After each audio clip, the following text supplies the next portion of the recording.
Leader Musalia Mudavadi has defended his position on the governance structure he recommends for the country. He said there was need for a clear mandate for the proposed position of Prime Minister and that of the President. He was speaking this morning during KTN's Morning Express show. Let's listen in. In this discourse, clarity must come through. So when people talk about the expansion of the executive, we must be clear, what do they really mean? What is the structure of this executive that you're talking about? Because it's so easy to stand on a podium and say, we want the following positions to be created. And this is what has been happening, actually. But when I made the presentation, and recently when I asked in Narok, I said, if we did not achieve clarity in the 2010 Constitution on some of these issues, then the BBI process can provide an opportunity for there to be clarity. For instance, if you want to have this Prime Minister, what is his role? There must be a proper definition of his parameters of operation. Right. So that there's no conflict. So if you're asking those questions right now, then I'll pose it to you. Do you feel it's even relevant to start with, to have that position?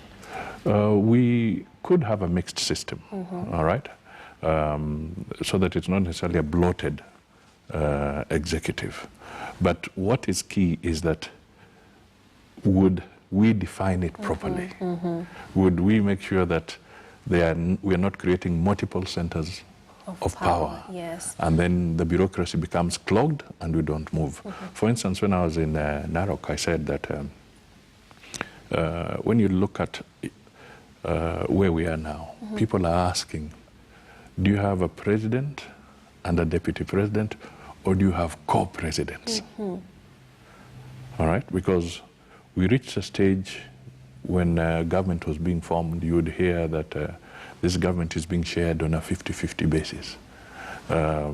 Therefore, there are ministers aligned to so-and-so and ministers aligned to so-and-so.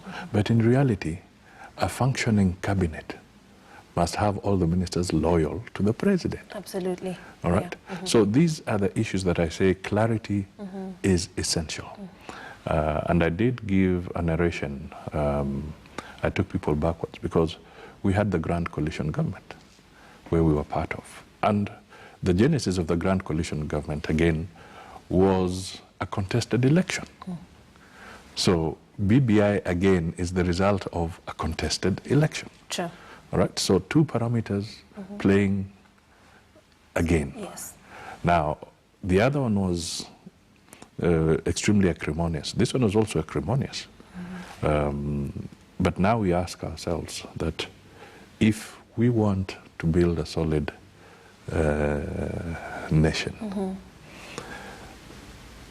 when you have a situation like in the Grand Coalition government, there were protocol hitches between the Prime Minister and the office of the Vice President.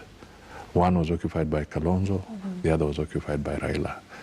There were debates on who should earn more in terms of salary.